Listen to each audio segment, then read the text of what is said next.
오늘 사도행전 8장 4절부터 25절의 말씀을 통해서 우리가 함께 나눌 말씀의 제목은 복음의 말씀이 전해지면 어떤 일이 일어날까.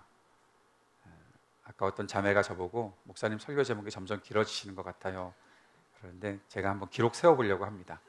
설교 제목을 읽다가 설교가 끝날 시간이 다 되는 때까지 열심히 제목을 길게 정해보는 거 한번 해보려고. 그리고 설교가 짧으면 얼마나 또 황당할까요, 그죠?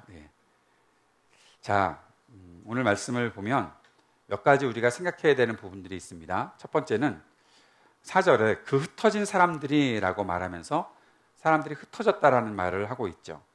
왜 흩어졌을까요? 사람들이 흩어졌다?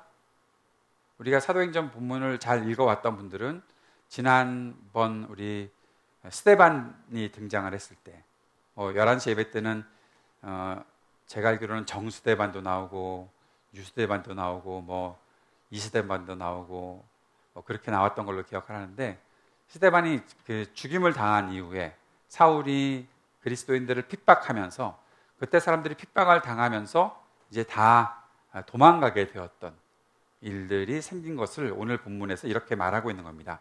그 흩어진 사람들이, 사도들이 모여서 기도하고 모여서 막 복음을 전하고 했었는데 이들이 더 이상 같이 그 자리에 있을 수가 없게 된 일이 생겼던 것이죠. 근데 이것은 굉장히 심각한 일이었는데 유대인들은 흩어졌다라는 것을 우리가 저주받았나? 우리가 큰 벌을 받았나? 그런 식으로 생각하는 경우가 있었다는 거죠. 왜냐하면 유대 사람들은 이미 자기들이 죄를 저질러서 바벨론으로부터 침략을 당하고 그 침략을 당했을 때 그들이 바벨론으로 포로로 이끌려가는 그런 시대를 살았었기 때문에 그러한 역사를 알고 있는 사람들이 우리가 살아가야 할 땅에, 우리가 머물러야 할 땅에 더 이상 거하지 못하고 우리가 흩어진다, 또 흩어진다, 이렇게 흩어지는 것은 우리에게 뭔가 큰 문제가 생긴 것이다. 우리가 뭔가 또 하나님으로부터 저주를 받은 것이 아닐까라는 생각이 들어올 수밖에 없는 상황이라는 것이죠. 그런데 그 흩어짐을 당했던 사도들이 했던 일들이 이상한 일들입니다. 왜냐하면 흩어짐을 면하고자 하고 어떻게든 흩어지는 것에 대해서 굉장히 어렵게 생각하는 이들이 그 흩어졌을 때에 두루 다니면서 복음을 전했다, 복음의 말씀을 전했다라고 오늘 그렇게 기록이 되어 있습니다. 이제 더 이상 그들에게는 저주나 하나님의 벌 그런 것이 있는 것이 아니라 이제 이들은 어디를 가든지 내가 사명을 다할 수 있는 사람이 된다라는 거죠. 원하지 않던 일일 수도 있습니다. 흩어진다? 내가 원하지 않는 곳으로 간다? 내가 계획했던 일들, 그런 것들에서 벗어나서 뭔가 생각하지도 못했던 일들을 내가 겪는다? 그런데 그럴 때마다 우리는 때로 좌절하기도 하고, 내가 또 이렇게 살아야 되나? 또 이런 일들이 나에게 반복되나? 왜 어려움이 나에게 해결되고 내가 좀 안정을 취하고 살아야 되는 그런 때가 된 것 같은데 지금까지도 내가 또 흩어져서 어디론가 가야 하는 그런 일들이 발생을 하게 된다면 참 어려운 마음을 갖는 게 우리도 마찬가지일 텐데, 이들에게는 이제는 더 이상 어려운 마음이 없습니다. 흩어졌을 때 가면서 복음을 전하는 사람들이 되었던 거예요. 이게 복음서에 나타나고 있는 예수님께서 함께 살아 계실 때 그 예수님과 함께 동행했던 제자들의 모습과 예수님께서 부활 이후에 승천하신 이후 그리고 오순절에 성령 강림으로 말미암아 그 성령 충만하고 성령의 그 권능을 받았던 제자들의 모습이 완전히 다르게 나타나는 부분이 바로 이런 것입니다. 흩어진다? 그런데도 나는 복음을 전한다. 내가 삶에 원했던 그 자리에 있지 않다? 그러나 나는 하나님의 뜻대로 살 것이다. 하나님의 말씀을 순종하며 살 것이다. 내가 원하는 일들이 하나도 일어나지 않고 내가 계획했던 일에서 뭔가 어긋나는 것 같다? 그럼에도 나는 하나님의 뜻을 추구하며 살 것이다. 그 마음을 사도들이 우리들에게 보여주는 것입니다. 사랑하는 여러분, 여러분에게도 이러한 마음이 있기를 다시 한번 주님의 이름으로 축복합니다. 여러분도 여러분의 계획대로 되지 않는 일이 있을지라도 그 안에서 나를 인도하고 계시는 하나님과는 변함이 없이 나와 함께 하십니다. 나는 언제나 주님과 동행하고 있습니다. 지금 나를 주께서 붙잡아 주고 계십니다. 그래서 나는 다른 길로 가지 않습니다. 내가 해야 되는 일들, 나에게 맡겨진 사명을 끝까지 해낼 것입니다. 그 마음을 가지고 살아가는 것입니다. 아까 여러분 한 걸음 한 걸음 찬송하셨죠? 주와 같이 길 가는 것 즐거운 일 아닌가? 한 걸음 한 걸음 주 예수와 함께 날마다 걷겠네.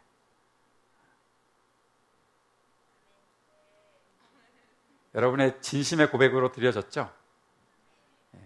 그거 진심 만들려고 계속 반복했던 거 아닙니까? 아까 뭐 연습할 때는 분명히 2걸음, 3걸음 막 한다고 했는데 마음이 급하니까 한 걸음 한 걸음, 그래서 2걸음, 3걸음 나오면 나는 어떻게 해야 되나 그런데 계속 한 걸음만 하시길래 어쨌든 한 걸음이든 2걸음이든 3걸음이든 주님께서 나와 동행하시고 나를 인도하시면 그것이 나에게 즐거운 일이 되는 것이죠. 뒤에서는 어떤 적군들이 나를 쫓아온다고 하더라도 내가 누군가에 쫓겨서 결국 내가 도망치는 그런 시간이라 할지라도 내가 살아가는 이 시간이 나에게 가장 복되고 아름다운 시간이다라는 그런 믿음의 고백이 우리에게 있는 것입니다. 이 얘기는 할까 말까 했는데 해야 되겠어요. 비웃는 거죠?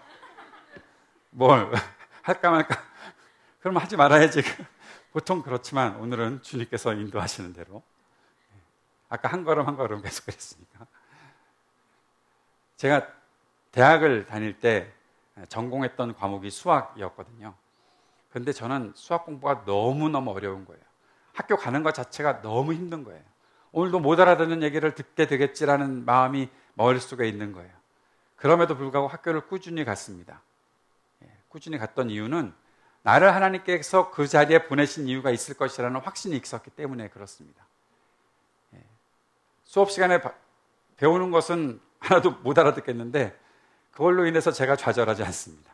제 친구들이 저한테 그렇게 물어봤었어요. 진영아, 너 담배도 안 피니? 응. 술도 안 마시지? 응. 뭐 당구도 못 치지? 응. 너 고스톱도 못 치잖아? 응. 너 공부도 못 하잖아? 응. 왜 사니? 그러더라고요. 도대체 내가 살아갈 이유가 뭔가 그 친구들은 그렇게 물어요. 그런데 왜 사냐고? 그럼 내가 사는 이유를 들어볼래? 그럼 친구들이 도망가야 되는 거죠. 왜냐하면 제가 복음을 전하니까.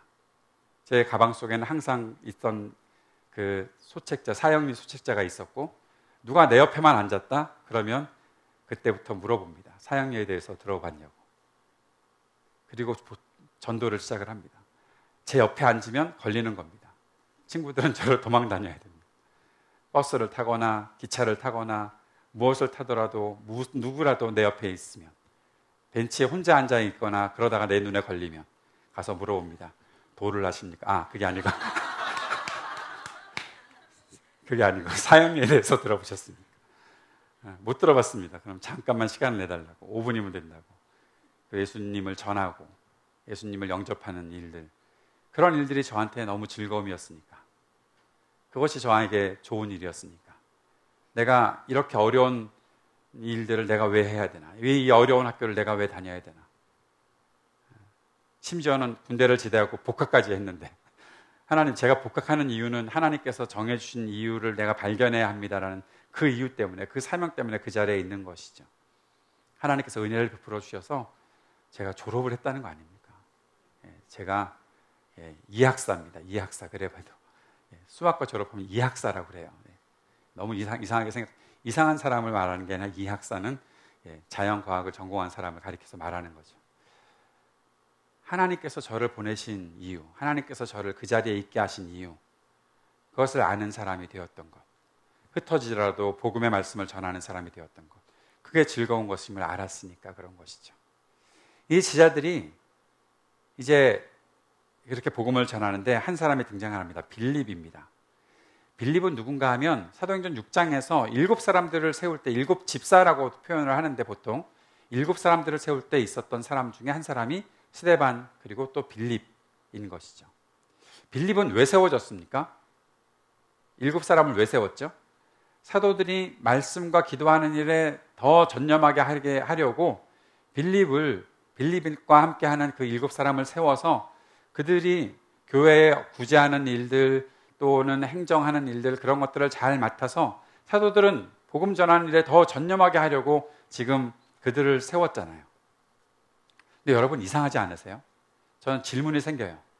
어떤 질문인가 하면 스데반이 행정을 했다는 기록이 없어요. 스데반이 구제하는 일을 했다고 말을 하지 않아요. 스데반은 지난주에 죽었어요. 그죠?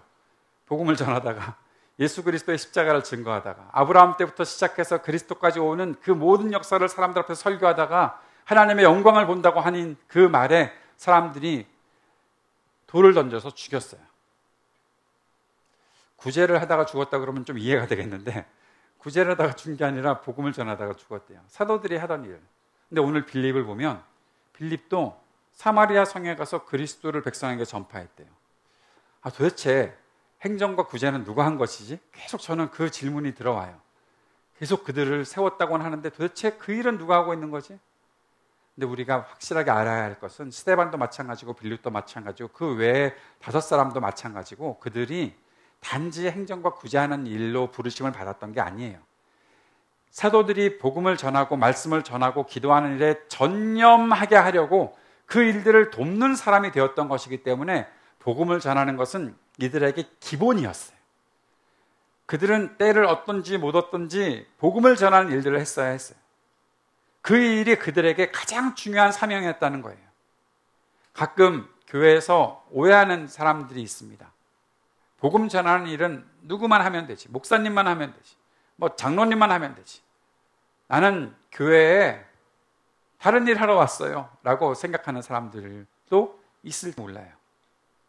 교회에서 그런 것들 다양한 은사를 가지고서 다 하면 되는 거 아닙니까? 맞죠? 다양한 은사를 가지고 해야죠.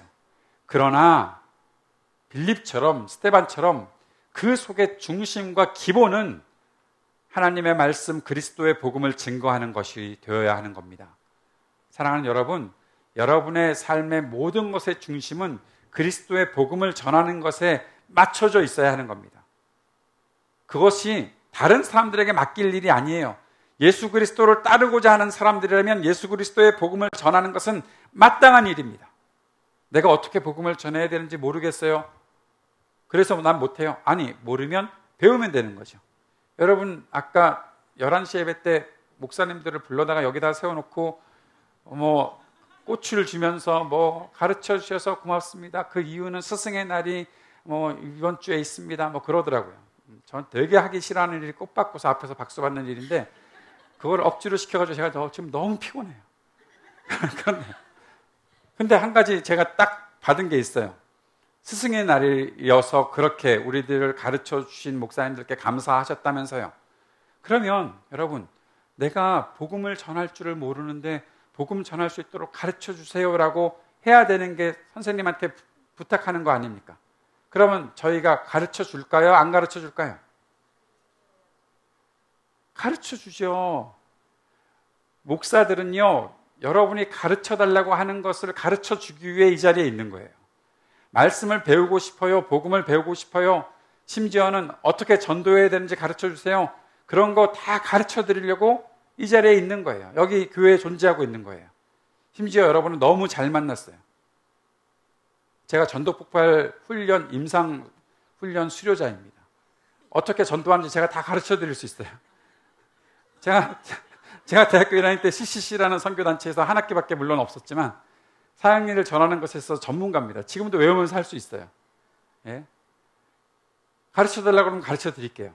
복음을 어떻게 전해야 되는지 모르겠다고 하면 복음을 전할 수 있도록 가르쳐 드릴게요. 그건 기본이 되어야 되는 거예요. 그리스도인들에게.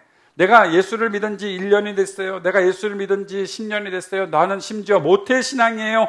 30몇 년 동안 교회를 다니고 있어요. 복음을 전할 수 있냐고 했을 때 복음을 전하는 일은 제게 좀 어려운 일. 그렇게 말하면 신앙생활을 못하러 그동안 하고 있었어요? 물론 의미가 있겠죠. 너무 두려워하거나 떨거나 좌절하지 마세요. 지금부터 하면 되는 거니까. 그런데 그것을 배우는 일이 우선이 되어야 된다는 거죠. 하나님의 말씀을 배우면서 그리스도 예수의 복음이 무엇인지, 이것을 어떻게 누구에게 전할 수 있는지 그것들을 배워나가는 훈련들이 우리들에게 있어야죠. 빌립은 그것의 전문가였습니다. 성령 충만하고 믿음이 있고 그리고 사람들에게 칭찬받는 사람들로 교회를 위해서 세워졌던 사람이지만 교회를 위해 세워진 것의 가장 중심은 그리스도의 복음을 전하는 것이었어요. 그래서 그가 갔는데 어디로 갔어요? 사마리아로 갔대요. 사마리아 성에 내려가서. 자, 여러분, 여기서 우리가 한 가지 꼭 생각해야 될 것이 있습니다. 사마리아 성에 갔다. 여러분 잘 알고 있는 말씀, 사도행전 1장 8절 말씀. 외워봅시다. 좋았어요. 네. 띄었다가 딱 꺼지게 하는. 예, 외워봅시다. 시작. 오직 성령이 너에게 임하시면 너희가 권능을 받고 예루살렘과 온 유대와 사마리아와 땅끝까지 이르러 내 증인이 되리라 하시니라. 아멘. 예, 여기서 이제 사도행전 1장 8절 말씀까지 딱 운율에 맞춰서 해야 되는 거죠. 예. 자, 그런데 여기에 어떤 동네가 등장을 했어요? 예루살렘과 온 유대와 사마리아와 땅끝까지 이르러 내 증인이 되리라. 하나님께서, 예수 그리스도께서 제 아들에게 명령하셨던 그 말씀, 약속하셨던 그 말씀, 너희가 성령을 충만히 받았고 성령의 권능을 받았는데 너희들이 사마리아에도 가서 복음을 증거하게 될 것이다. 사마리아는 사람들이 다니기 싫어하는 곳이었다는 거 우리가 알잖아요. 예, 교회 좀 다니셨던 분들 알잖아요. 사마리아를 간다는 것은 이해가 되지 않았어요. 왜 그쪽까지 가야 돼? 아직까지도 제자들은 그 이방인들이 있고 더군다나 다른 족속들과 혼합해서 살다가 아주 더럽게 그렇게 사람들이 여기는 그 땅에 복음이 전해진다? 사마리아와 땅끝까지 그냥 뭔가 좀 과장하려고 하셨던 말씀이겠거니라고 생각했을지도 모르는데 진짜 사마리아에 가게 되었고 사마리아에서도 담대하게 복음을 증거하는 일이 이 빌립에게 있었던 것입니다. 사랑하는 여러분, 하나님의 말씀은 분명히 성취됩니다. 하나님의 말씀은 반드시 성취됩니다. 말씀하신 것이 하나도 거짓말도 없고 허투루 말씀하신 것이 없어요. 하나님은 괜히 해보시는 말씀을 하는 게 아니에요. 됐냐? 안 됐냐? 안 되면 말고. 그런 분이 아니세요. 하나님은 말씀하신 것은 반드시 행하시는 분이십니다. 사마리아에 복음이 전해진다? 그 일이 이루어지는 거예요. 사람들은 생각할 수 없었던 일, 생각하더라도 거기까지는 안 되겠지라고 했던 그런 일들이 성취되고 있는 것을 보게 되는 것이죠. 그런데 이 빌립이 그리스도를 백성에게 전파했다고 말했고 앞에서는 그것이 복음의 말씀을 증거한 것이라고 했어요. 그러면 어떤 일이 일어날까? 오늘 설교의 제목이 바로 이겁니다. 내가 생각하지 못했던 일들을 하게 하고 그 속에서 끝까지 복음을 증거하는 일들을 하게 하는데 그 복음을 증거하면 어떤 일이 일어날까? 그런데 먼저 우리가 생각해야 될 것이 하나 있네요. 복음이 뭐지? 복음이 무엇입니까? 라고 물으시면 대답을 하라는 겁니다. 복음이 무엇입니까?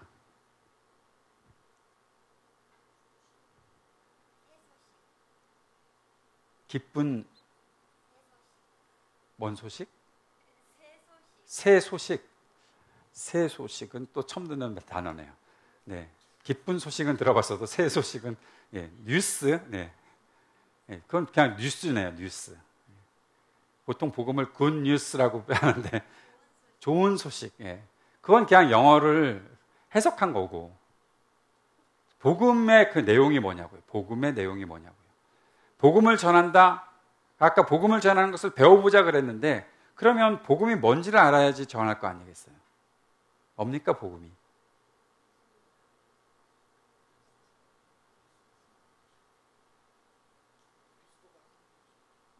예수 그리스도가 하나님이시라는 것. 그것도 복음의 일부겠죠. 그 말하니까 그렇게 어려워요. 왜냐하면 우리가 성경에서 우리가 그 핵심되는 말들을 찾지 못했기 때문에 그런 거예요. 이것이 아닐까 생각하는 것만을 가지고 있었던 거. 그러니까 교회에서 목사님들의 설교를 듣고 교회에서 성경 공부를 하면서 복음은 그래서 이런 것이겠구나 정도로만 생각하고 있으니까 복음이 무엇인지에 대해서 말하라고 하면 이 머릿속에 복잡한 것들을 막 정돈해서 어떻게 해서 한마디로 표현을 해야 되는데 어떻게 해야 내가 목사님의 질문에 대답을 해서 내가 똑똑하다는 것을 알릴 수 있을까 뭐 그 정도 생각하고 있으니까 잘 말이 안 나오는 거죠. 여러분, 우리 함께 고린도전서 15장 1절부터 8절까지의 말씀을 잠시 보도록 하겠습니다. 고린도전서 15장 1절부터 8절입니다. 같이 읽어보겠습니다. 시작. 형제들아, 내가 너희에게 전한 복음을 너희에게 알게 하노니 이는 너희가 받은 것이요 또 그 가운데 선 것이라. 너희가 만일 내가 전한 그 말을 굳게 지키고 헛되이 믿지 아니하였으면 그로 말미암아 구원을 받으리라. 내가 받은 것을 먼저 너희에게 전하였노니 이는 성경대로 그리스도께서 우리 죄를 위하여 죽으시고 장사 지낸 바 되셨다가 성경대로 사흘 만에 다시 살아나사 게바에게 보이시고 후에 12제자에게와 그 후에 500의 형제에게 일시에 보이셨나니 그 중에 지금까지 대다수는 살아있고 어떤 사람들은 잠들었으며 그 후에 야고보에게 보이셨으며 그 후에 모든 사도에게와 맨 나중에 만삭되지 못하여 난 자 같은 내게도 보이셨느니라. 사도 바울이 고린도 교회에 편지를 쓰면서 복음을 내가 너에게 알게 했는데 이는 너희가 이미 복음을 받은 것이고 너희가 바로 그 복음 가운데 선 것이다라고 말하고 있어요. 그리고 너희가 만일 내가 전한 그 말을 바로 복음을 굳게 지키고 헛되이 믿지 아니하였으면 그로 말미암아 구원을 받으리라. 복음을 믿으면 구원을 받습니다. 우리는 다 그 사실을 알고 있지요. 여러분도 그렇게 복음을 받았던 사람들이라는 것을 의심할 여지가 없습니다. 그런데 그 복음을 다시 한번 사도 바울이 설명하고 있는데 내가 받은 것을 먼저 너에게 전하였노니 라고 하면서 그것이 무엇인지 설명하는데 첫째는 이는 성경대로 그리스도께서 우리 죄를 위하여 죽으시고 복음의 첫 번째 내용은 그리스도께서 우리 죄를 위하여서 죽으셨다라는 거예요. 십자가에 달려 죽으신 예수 그리스도 그 사실을 믿고 그것이 나의 죄를 위해서 죽으셨다. 나를 구원하시기 위해서 죽으셨다는 사실을 믿는 것이 복음의 첫 번째 내용이고 두 번째 장사 지낸 바 되셨다가 성경대로 사흘 만에 다시 살아나사 예수 그리스도의 부활을 믿는 거예요. 예수 그리스도께서 나를 위해서 부활하셨다. 부활하심으로 말미암아 나에게 생명을 주셨다. 그 사실을 믿는 것이 바로 복음입니다. 예수 그리스도의 십자가 부활, 십자가 죽음, 예수 그리스도의 부활 이 사실이 복음의 중심이고 이 사실을 통해서 우리 집사님 말씀하신 것처럼 우리는 그리스도께서 하나님이시라는 사실을 분명히 알게 되는 거예요. 그리고 또 한 가지가 있어요. 그것이 계속 증거된다는 것. 복음은 단지 어떤 사람에게 어떠한 정보나 지식으로 들어가서 가만히 머물러 있는 것이 아니라 그것을 보게 된 사람들은, 그것을 알게 된 사람들은 사람들에게 증거하게 된다는 사실까지도 말하고 있어요. 예수님께서 게바에게 보이시고 12제자에게 보이셨고 500의 형제에게 보이셨고 계속해서 보이시고 또 야고보에게 보이셨고 모든 사도에게 보이셨고 맨 나중에 사도 바울 나 자신에게까지도 나타나서 그 사실을 증거하셨다. 십자가의 죽으심과 부활을 증거해 주셨고 내가 그렇게 그 부활 십자가와 부활을 증거하는 사람 되게 만드셨다라고 말하는 이 모든 것이 복음이라는 거예요. 사랑하는 여러분, 복음이 뭔지 누군가 물어본다면 이렇게 대답하시면 돼요. 예수님께서 당신을 위해서 십자가에서 죽으셨고 당신에게 생명을 주시기 위해 다시 살아나셨습니다. 그리고 내가 지금 그 사실을 알기에 그 감격을 당신에게 증거하고 있는 것이고 이 복음이 증거되는 곳에 그리스도의 생명이 나타나는 것입니다. 그것을 증거하는 것이 바로 복음을 전하는 거예요. 물론 그 복음을 전하기 위해서 사형에 대해서 들어보셨습니까? 뭐 이런 예언도 해야 되고 도를 하십니까? 아닙니다. 걔네들 쫓아다니면 안 됩니다. 어쨌든 오늘 밤이라도 죽는다면 천국에 갈 확신이 있습니까? 뭐 그런 질문도 해나가면서 안다고요? 그러면 어떻게 천국에 들어간다고 확신하십니까? 그렇게 물어보면서 계속해서 복음을 증거하는 일이 나타나는 것이죠. 이 복음이 우리들에게 전해졌다는 것, 그것은 바로 우리를 하나님께서 살리시고 우리에게 생명을 주시고 우리가 하나님과 온전한 관계를 맺게끔 하시고 그리고 우리가 오직 예수 그리스도를 나의 삶의 주인으로 모시고 주님의 인도하심을 따르고 주님과 동행하는 그 한 걸음 한 걸음들을 살아갈 수 있도록 만들어 주신다. 복음을 받은 사람들이 이렇게 살아가게 되는 것입니다. 사랑하는 여러분, 복음은 이런 능력이 있는 거예요. 이러한 일들을 맛보게 되는 거예요. 복음을 아는 사람들은 그래서 힘차고 밝고 즐거웠고 그리고 그 존귀함이 드러나는 거예요. 이 일들이 나타나면, 진짜 이 복음이 나타나면 표적과 기사가 일어난다고 말하고 있어요. 전에도 한번 설명드렸어요. 표적은 뭐라고요? 왜 기적이라고 말 안 하고 표적이라고 말한다고요? 이 세상에서 기대할 수 없었던 일이 일어나는 것을 기적이라고 말하는데, 그 기적을 통해서 누군가를 알게 되는 것이 표적이에요. 이 놀라운 일이 일어났네, 병자들이 나았네, 죽었던 사람이 살아났네, 앞을 못 보던 사람이 눈을 떴네, 이런 일들이 나타나면서 그 일들을 통해서 사람들이 그리스도를 알게 되는 거예요. 그리스도께서 바로 그런 일을 하시는 분이시고, 하나님께서 그런 일을 하시는 분이시구나, 그것을 알게 되는 것이 표적이에요. 이 표적이 나타났어요. 그리고 귀신들이 소리 지르며 떠나갔어요. 중풍병자들이 나음을 입었대요. 못 걷는 사람들이 걸어 다니기 시작했대요. 못 걷긴 하는구나. 예. 더 잘 걷게 될 거예요. 교회에서 성도님들이 저한테 자꾸 와서 물어봐요. 아우, 따님이 다리를 다쳐서 얼마나 마음이 아프시겠어요. 제 마음이 아프다고요? 예, 그랬겠죠? 뭐 그러면서. 어쨌든 나을 거예요. 너무 걱정하지 않으면 돼요. 예. 그러면서 큰 기쁨이 있었대요. 사랑하는 여러분, 복음을 알게 된 사람들은 침울하게 살지 않습니다. 복음을 알게 된 사람들은 인상 쓰면서 살지 않습니다. 복음을 알게 된 사람들은 얼굴이 밝아요. 예. 밝다고요. 제일 밝아요.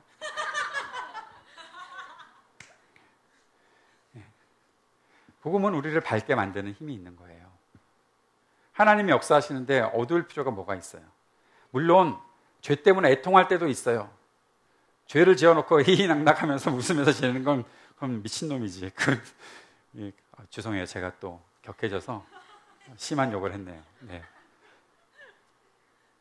복음을 아는 사람들은 하나님 때문에 늘 기뻐요. 즐거워요. 이 일들이 나타나는 거예요. 에스더서 8장 16절에 유다인에게 영광과 즐거움과 기쁨과 존귀함이 있다는 표현이 있어요.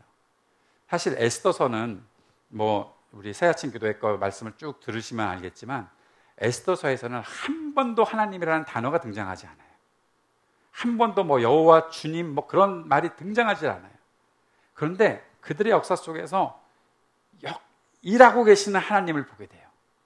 유다 사람들이 자신들의 정체성이 제대로 드러나지도 않고 그 정체성대로 살지도 못하고 그냥 다 죽게 되었을 때에 하나님께서 모르드게와 에스더를 준비시켜서 그들을 살려내셨거든요. 그리고 그들이 살게 되었을 때 유다 사람들에게 있었던 일을 이 네 단어로 표현하고 있어요. 영광과 즐거움과 기쁨과 존귀함이 그들 중에 있었다라고요. 사랑하는 여러분, 하나님께서 우리를 살리신 이 복음의 소식을 들으면, 그 복음의 소식을 마음속에 담고 살아가면 우리에게는 이게 있어요. 영광이 있어요. 하나님의 그 크신 영광을 보게 되는 거예요. 날마다 그 영광 가운데 살아가는 거예요. 여러분, 하나님의 영광 가운데서 그 빛을 받고 있으니까 아까 우리 찬양팀에서 찬양하는 것처럼 그런 찬양을 할 수가 있는 거지. 만약에 영광이 아니라 그냥 그 조명이 좋아서 여기서 이렇게 하는 거였으면 이상한 거죠. 그건 그냥 춤추고 노래하는 사람이지. 그런데 우리 안에 기쁨이 있기 때문에 그 밝은 얼굴로 찬양하는 거잖아요. 밝은 모습으로 찬양하는 거잖아요. 찬양할 때마다 제가 한별형제의 얼굴을 보는데, 뭔 남자가 저렇게 이쁘게 찬양을 할 수가 있을까? 그런 생각이 들면서 살짝 이렇게 조금 정체성을 의심하게도 되기도 하고. 그런데 그게 하나님의 영광을 느끼고 보기 때문에 그러한 표정으로, 그러한 웃음으로 찬송을 할 수가 있는 거지. 만약에 하나님의 영광이 없이 그냥 하면 방송국 가셔야 돼요. 그 정도면. 예. 그 정도 노래하고 그 정도 표정을 지을 수 있으면 우리가 TV에서 봐야지. 그것도 아니라면 좀 진단을 받아야죠. 나는 왜 이럴까요? 뭐 그런 진단을 받아요. 근데 우리가 누구 하나 그렇게 말하지 않잖아요. 그 즐거움이 있는 거잖아요. 그 영광을 보기 때문에, 그 영광 가운데 있기 때문에 주님을 찬양하는 거잖아요. 사랑하는 여러분, 여러분의 찬양의 이유가 하나님의 영광을 보기 때문임을 믿으십니까? 여러분이 그렇게 찬양할 수 있도록 하나님께서는 계속 여러분을 인도하실 것인데 그 영광을 여러분들에게 날마다 비춰주실 것을 믿으십니까? 예. 나는 이렇게 아멘을 크게 하면 괴롭히고 싶은 마음이 또 들어서 그래서 앞으로 어떻게 할까? 그리고 즐거움과 기쁨. 그런데 한 가지 더, 존귀함. 여러분은 존귀한 사람들입니다. 누구에게도 무시당할 사람이 아닙니다. 아무도 여러분을 무시하지 못합니다. 하나님의 영광 가운데 있는 사람을 누가 무시합니까? 하나님께서 구원하시고자 하시고 그들에게 복음을 전하셔서 그리스도 예수의 십자가 죽으심과 그리고 그 부활하심이 나를 위해서 하신 일인데 내가 어떻게 누군가에게 무시당해도 그냥 살아갈 수가 있겠습니까? 그런데 그것 때문에 내가 무시당한다고 성질내는 게 아니라 나를 무시해도 아무런 상관이 없어. 나는 즐거움과 기쁨으로 살 것이야. 왜냐하면 나는 존귀한 사람이니까. 앞뒤에 옆에 있는 분들에게 한번 확인시켜 주세요. 당신은 존귀한 사람입니다. 당신은 존귀한 사람입니다.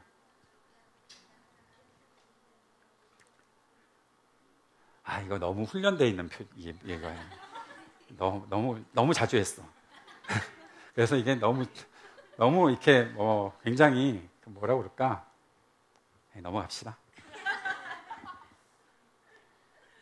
그것만 해도 괜찮다. 자, 그런데 이 존귀함이 나타나니까 사마리아 성에서 아주 영향력을 떨치고 있던 마술사 시몬이 이게 뭐지? 그동안에는요, 이 시몬 때문에 사람들이 놀랬고 그 놀람을 가지고 시몬을 막 높여줬었어요. 오늘 본문에도 나타나 있는 것처럼 시몬이 마술을 행할 때 사람들이 와, 저것은 하나님께서 보내신 자의 하나님의 능력이 나타나는 거다라고 이야기할 만큼. 왜 그랬을까요? 그러나 하나님의 능력이 뭔지 한 번도 보지를 못했기 때문에 마술사가 나타나서 마술을 행해도 그런 거예요. 여러분 혹시 데이비 카퍼필드 그런 사람 아십니까? 고개를 끄덕이는 사람들은 좀 나이가 있으신 분들 같은데 요즘 친구들한테는 이은결 정도 최현우 그런 사람 얘기해야 그렇게 할 것 같은데 아무튼 그런 마술을 보면서 놀라잖아요. 그런데 단순히 그것 때문에 놀란 것이 아니라 역사적인 기록에 보면 이 사람이 하늘을 날아다녔다고 그래요. 기가 막힌 사람이죠. 사람들 어떻게 그렇게 빠뜨렸을까 하늘에? 아니면 이미 비행기가 그때 완성이 됐던 걸까? 그런 생각이 들 정도로 날아다녔대요. 사람들이 그만큼 그를 아주 신격화했던 그런 사람이었죠. 그런데 이 사람의 신격화가 어느 순간 확 무너져 버린 거예요. 복음이 전해지니까. 그러면서 이 사람도 빌립을 따라다니기 시작한 거예요. 오늘 성경이 재밌게 표현하고 있는데 진심으로 빌립을 따라다녔대요. 그가 빌립을 따라다니는데 괜히 따라다니는 것이 아니라 어떻게 하면 나도 당신이 더 놀라워. 내가 했던 일은 아무것도 아니야. 당신이 더 놀라우니까 내가 당신 따라다닐 거야. 그러면서 세례도 받았대요. 세례까지 받았어요. 그런데 빌립이 또 놀란 일이 있어요. 사마리아에 복음이 전했다라고 얘기하니까 이제 예루살렘에 있던 베드로와 요한이 한번 와봐야 되겠다는 생각을 했던 것 같아요. 하나님의 말씀이 성취되는 것들을 보면서 와서 봤는데 이 사람들이 세례는 받았는데 성령을 받지 못했네. 그러니까 이걸 어떻게 해줘야 될 거 아니겠어요.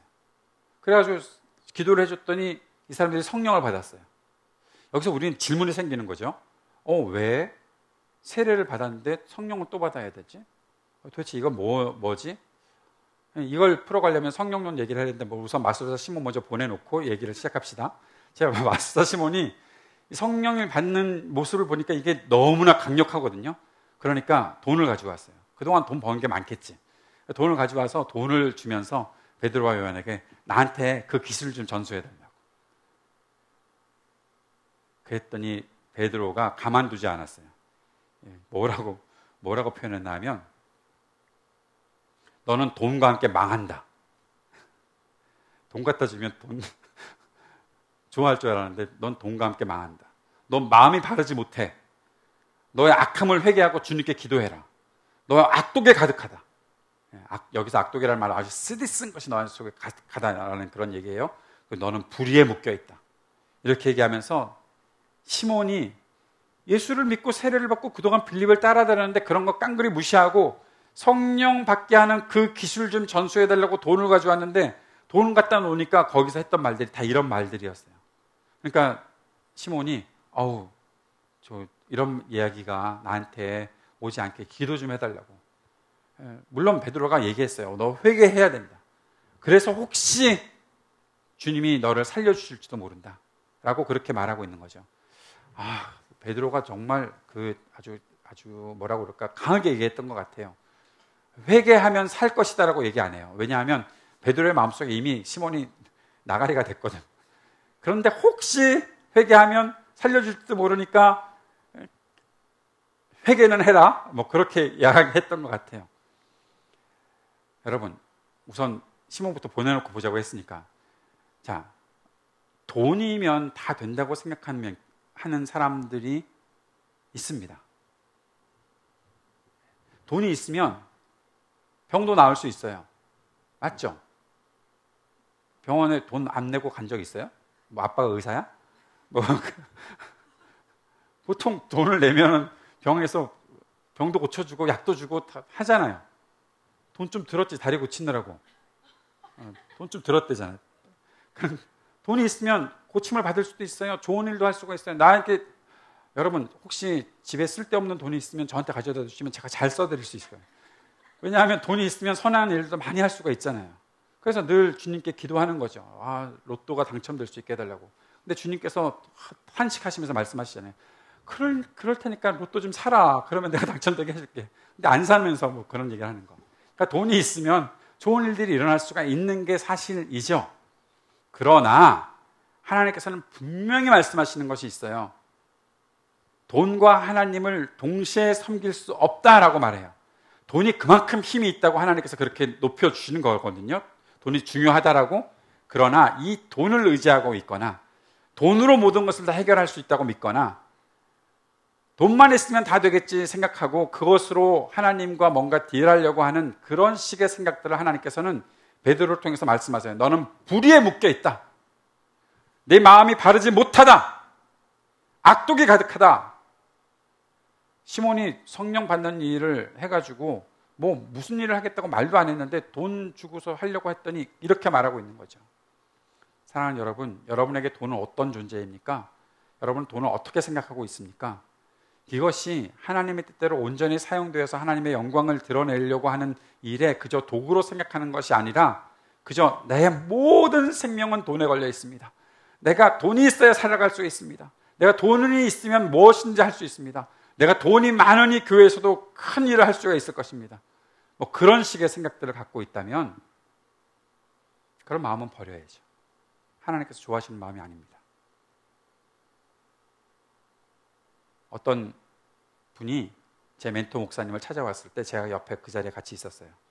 이분이 제 멘토 목사님께 그러시더라고요. 목사님 하고 싶으신 일이 있으면 언제든지 하세요. 돈은 제가 다 지불해 드릴게요. 제가 부자거든요. 그러시더라고요. 그때 목사님께서 하셨던 말씀이 있어요. 부자는 진짜 부자는 어떤 사람인지 아세요? 자기가 갖고 있는 돈을 자랑하는 사람이 아니라 자기가 선한 일들을 마음껏 할 수 있는 사람이 부자입니다. 돈이 많아서 할 수 있다가 아니라 내가 하나님의 뜻을 받고 하나님의 뜻대로 쓰임받는 일에 내가 언제든지 무엇인지 할 수 있다고 여기고 살아가는 그 사람이 부자입니다. 돈이 많고 적은 것이 그 사람을 부자라고 평가하는 것이 아닙니다. 그렇게 말씀하시고 보내신 것 같아요. 난 너무 아까웠어요. 옆에 있으면서. 좀 받으셔야 돼요. 근데 그 말이 맞아요. 시몬은 그렇게 하나님, 그 베드로에게 그렇게 책망을 받았던 거죠. 사랑하는 여러분 돈에 묶여서 바들바들 떨며 살아가지 마십시오. 하나님께서 여러분이 뜻한 일이 정말로 선하고 하나님의 뜻을 이루는 일이라면 하나님은 여러분의 모든 필요를 충분히 채워주실 수 있는 분이십니다. 그 일을 믿고 살아가면 되는 것이죠. 질문, 아까 했던 질문 그것만 해결하고 마치도록 하겠습니다. 왜 세례를 받았는데 성령을 못 받았다고 막 또 기도하고 그랬을까? 세례랑 성령이랑 다른 것인가? 그렇지가 않아요. 성령령을 우리가 공부하려면 한 학기 정도는 계속 공부를 해야 되겠지만 오늘 짧게 여러분이 성령을 이해할 수 있도록 그 개요만 설명을 드릴게요. 여러 가지로 성령론을 이야기할 수 있지만 우리가 한 가지 꼭 알고 있어야 되는 지식은 복음서에서 누가 복음을 썼던 누가, 오늘 사도행전도 누가가 썼으니까 누가가 말하고 있는, 누가복음과 사도행전에서 말하고 있는 성령님과 성령 하나님과 요한복음에서 말씀하고 있는 성령님과 그리고 로마서를 비롯한 사도 바울의 서신 속에 나타나는 성령님은 약간씩 다른 일을 하시는 분들로 표현이 되어 있습니다. 그러나 그 성령님이 다른 분이 아니라 다 한 분, 한 성령님이십니다. 바울은 우리가 구원받을 때, 내가 세례받고 내가 거듭나고 구원받는 사람이 될 때 그 안에서 이미 내주하셔서 나로 하여금 예수 그리스도를 주로 고백하게 하는 분이 성령님이시다라고 이야기하고 있어요. 대표적으로. 다른 이야기들도 많이 했지만 그것을 가장 중심으로 이야기하고 있어요. 그래서 누군지 예수 그리스도를 주로 고백하면 그는 이미 그 속에 성령이 계신 것을 의심하지 말아야 하고 그것을 믿어야 합니다. 여러분이 장로교회에 지금 다니고 있거든요. 푸른나무 교회가 좀 이상한 교회 같지만 그래도 장로교회입니다. 장로교회입니다. 통합 측 장로교회입니다. 그런데 장로교회 다니려면 이 사실을 믿어야 돼요. 이 사실은 꼭 믿어야 되는 거예요. 그러면 이제 그렇게 바울은 이렇게 잠시 여기다 두고 그 다음에 요한복음에서 말씀하신 성령님은 이런 성령님을 말하고 있어요. 언제나 우리와 함께 하시면서 우리를 버려두지 않으시고 우리로 하여금 예수 그리스도를 깨닫게 하시고 그 길을 따르게 하시는 분이 바로 우리 성령님이시다. 언제나 성령께서는 우리와 함께 거하신다. 그 성령 하나님 때문에 우리가 다시 힘있게 일어날 수 있는 그런 일들을 하게 되고 진리를 깨달을 수 있다라고 말하고 있어요. 그런데 누가는 그 성령 하나님을 부정하는 것이 아니라 성령께서 우리에게 거하실 때 우리에게 새로운 일들이 일어날 수 있다는 사실을 말하고 있는데 그것이 무엇인가 하면 권능을 받는 거예요. 그래서 성령께서 임하시면 이전에는 예수 그리스도를 믿는다, 따른다 하다가도 이것저것 이유가 생겨서 배반하고 멀어졌던 그런 일들이 우리 속에 나타나는데 성령께서 우리 안에 거하신다는 사실을 분명하게 믿고 그 성령을 받으면 권능을 받는 것인데 여러분 사도행전 1장 8절 아까 읽었던 말씀에 오직 성령이 너에게 임하시면 너희가 구원을 받는다고 그랬어요? 아니요. 권능을 받는다고 그랬어요. 권능을 받고 이 권능이라는 것이 무엇인가 하면 신비한 능력이 나타나는 것이 아니라 이 권능을 받았기 때문에 어떠한 어려움과 고난이 닥쳐온다고 하더라도 내가 예수 그리스도를 부인하지 않고 끝까지 따라가는 사람이 되는 것이고 어떠한 방해를 받더라도 복음을 증거할 수 있는 능력을 받는 것이에요. 이것이 바로 성령을 받는 거예요. 오순절에 성령께서 그들에게 권능으로 임하셔서 그 이후에는 이 제자들이 그리스도의 길을 따르는 일에 주저하지 않았어요. 아직 배워야 될 것들이 많지만 그러나 그들의 모든 삶의 능력으로 나타나는 성령님을 보게 되는 거예요. 그리고 또 한 가지 말씀을 봐야 될 것이 있는데 사도행전 2장 38절 39절 말씀해 보면 베드로가 이르되 너희가 회개하여 각각 예수 그리스도의 이름으로 세례를 받고 죄사함을 받으라. 그리하면 성령의 선물을 받으리니 이 약속은 너희와 너희 자녀와 모든 먼데 사람 곧 주 우리 하나님이 얼마든지 부르시는 자들에게 하신 것이라 하고 성령의 선물을 받는다라는 거죠. 성령께서 임하실 때 예수 그리스도를 믿고 죄 사함을 받았는데 그렇게 하고 나서 우리에게 꼭 찾아오게 되는 것이 성령의 선물을 받는 것, 성령의 은사를 받는 것. 그 은사들은 어디에 사용되는 것인가 하면 내가 하나님의 공동체를, 하나님의 사람들을 복되게 하고 그들을 힘을 돋는, 함께 힘을 내어 나아가게 하는, 함께 힘을 내어 주의 복음을 위해서 일할 수 있게 하는 그 성령을 받는 것을 말하고 있는 거죠. 그랬기 때문에 베드로와 요한이 사마리아에 찾아와서 보니까 예수 그리스도의 이름을 믿고 세례를 받았다고는 하는데 아직 성령 받은 일이 없어? 그러면 좀 더 우리가 기도하자라고 말하고 있는 거예요. 오순절 교회 다니셨던 분들, 뭐 순복음교회 다니셨던 분들은 성령을 받는 것을 가리켜서 세컨 블레싱이라고 얘기하면서 세컨 블레싱을 받는 증거는 방언하는 것이다 말을 하는데 거기에 저는 거의 뭐 동의하지는 않습니다.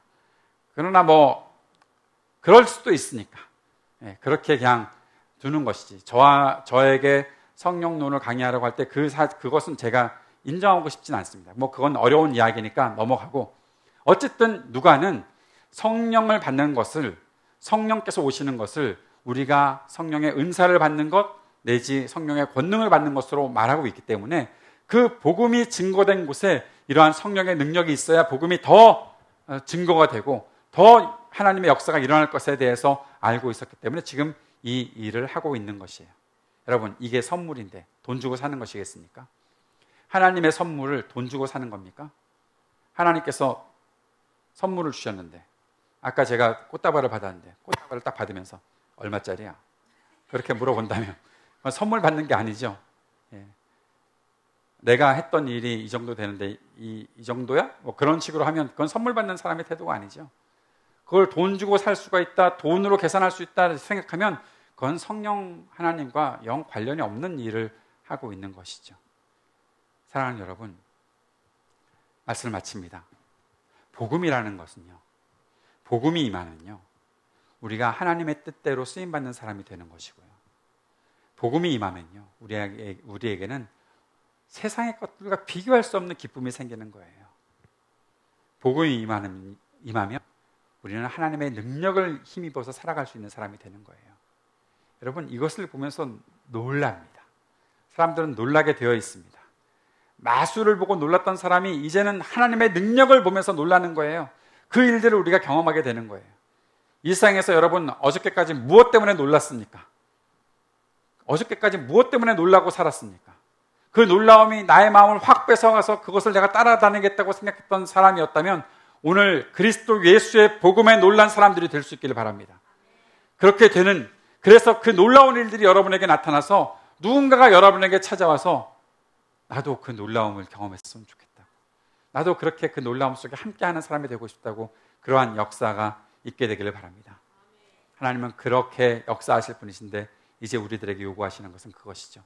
너 어떻게 살 거야? 결단하자. 오늘 하나님께서 그 결단을 우리들에게 촉구하실 때 여러분 무엇이라 대답하실지 준비하는 여러분 될 수 있기를 바랍니다.